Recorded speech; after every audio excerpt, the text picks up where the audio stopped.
Superman will always be. Superman! I'm Batman. Kids need their presents back, sweetie.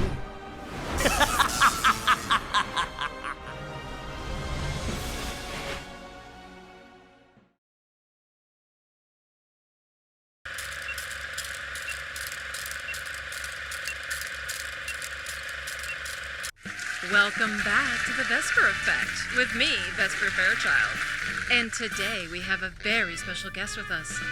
A man who's made waves in the tech industry, a brilliant entrepreneur, and a CEO known for his incredible success. Please give a warm welcome to the one and only Ted Cord. Thank you, Vesper. It's a pleasure to be here. Oh, the pleasure is all ours, Ted. Now, let's get right into it. You're the CEO of Cord Industries, a wildly successful tech company. How did you manage to turn your family's business into such an empire? And what's the secret behind your success?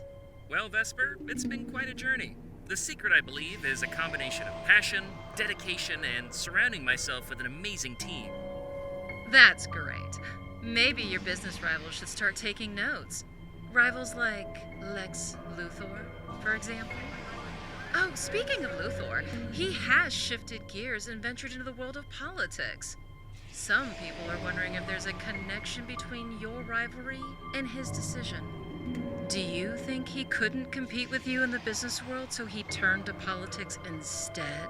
Well, it's no secret that Lex and I have had our share of competitive moments over the years. Our businesses have often been in the same industries, pushing each other to innovate and strive for success.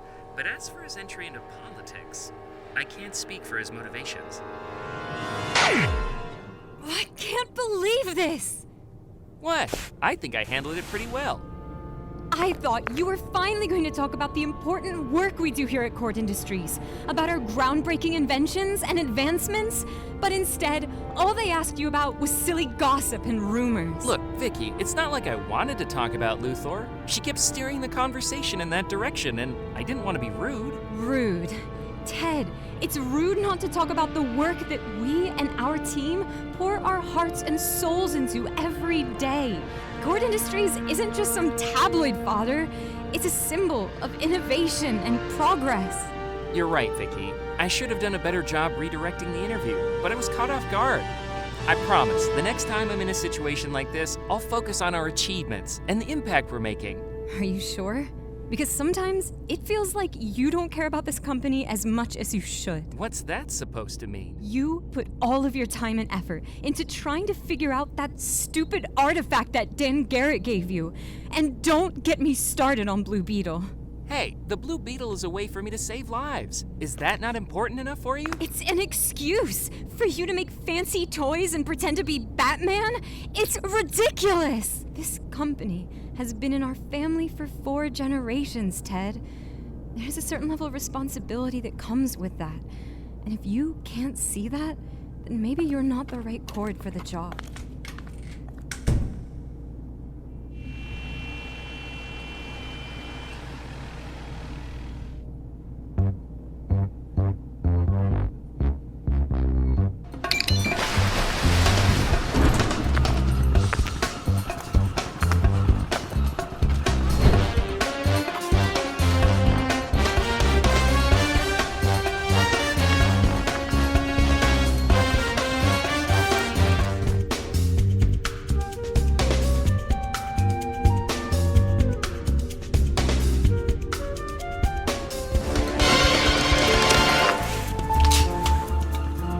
All right, Ted.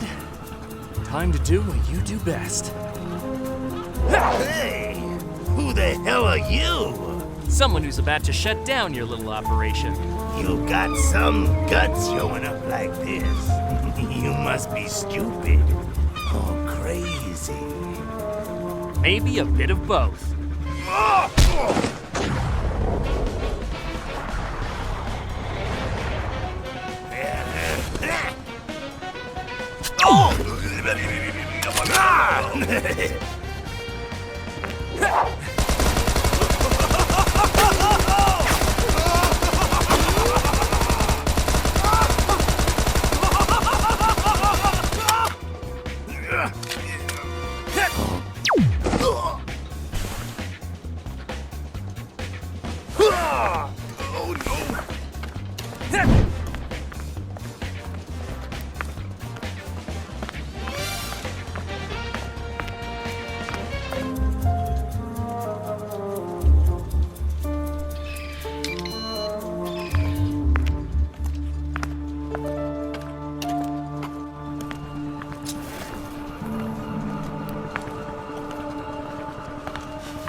Please, man. Don't hurt me. We won't do it again, I swear. You won't have a choice. Hello. Officer O'Toole? Who is this? I have some thugs apprehended at the shipping yard, waiting to be arrested. Is this that blue asshole again? You don't have to thank me, officer. I wasn't. Have a lovely evening. You piece of shit. One of these days.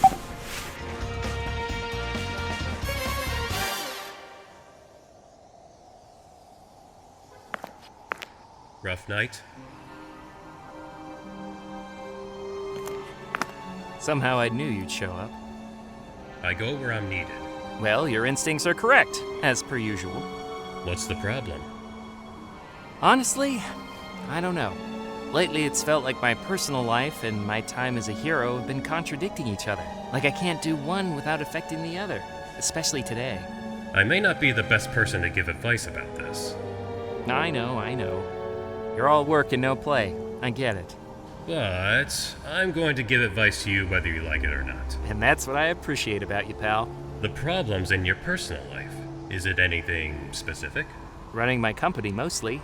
I can't dedicate enough time to it while I'm being the Blue Beetle. Well then, you've got to think about why you started both of these journeys. What do you mean? Why did you decide to take over Cord Industries? Well, it's a family thing. My great-grandfather started the company, then he passed it down to my grandfather, who gave it to my dad, and then to me.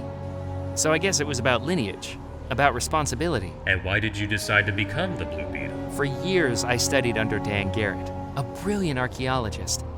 When we grew close enough, he let me into his secret life as the original Blue Beetle, a hero, trying to make a positive impact for those less fortunate. Before he passed, he asked me to continue the Blue Beetle legacy, even though his greatest tool, the Scarab, would work for no one but him. So what you're telling me is that neither of those paths was your own decision. How do you figure? You took over the company because your father told you to. You became the Blue Beetle because Dan Garrett told you to. You need to take a step back and ask yourself, what does Ted Cord want to do? Huh. I guess you're right. But the Beetle? The company? They're all I have. Then if you choose to follow one of those paths, then so be it. But it's your decision to make, no one else's. But then I'm right back at square one. What do I decide? If I helped you with that, it wouldn't be your decision, would it? You really have a way of helping a lot, while also not helping at all. You know that, right? It's what I do.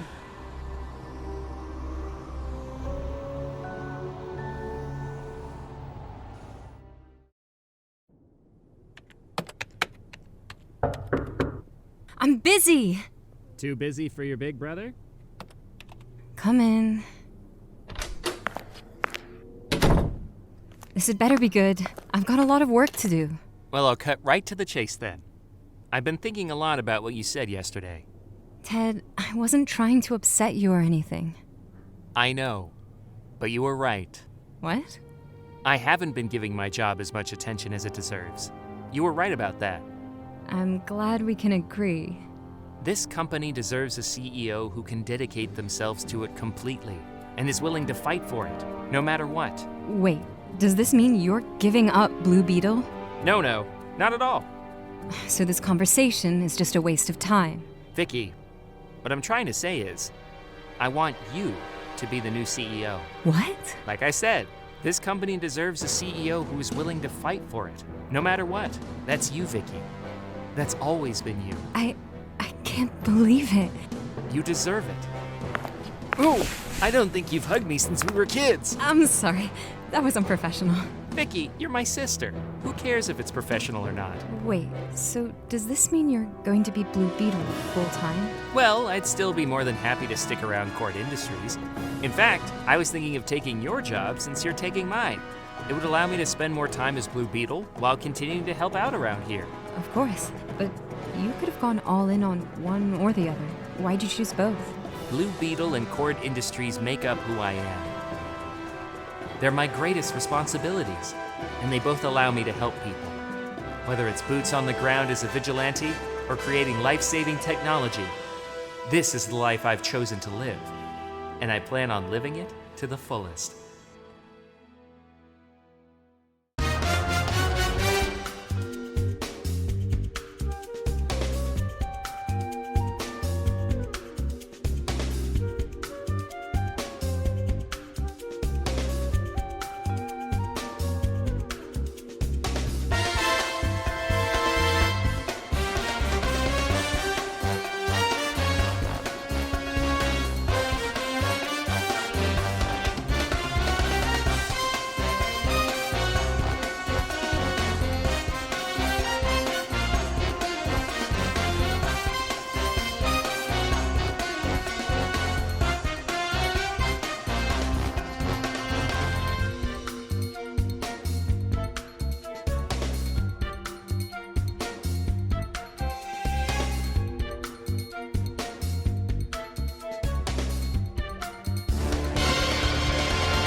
Vicky? What are you doing? The scarab. What about it? I thought you hated that thing. It was making some really strange noises. Like, really strange. I came in to make sure you were okay. What kind of noises? It's awake! I can see that! You don't understand. It's never worked for me before. It's just been dormant. So why now? Is it trying to tell you something? I recognize that language. Dan wrote about it in his journals. He has full translations for it. Here it is. So what does it say? The Reach are coming. The Reach? What's that? I have no idea.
Sorry about that, Ted.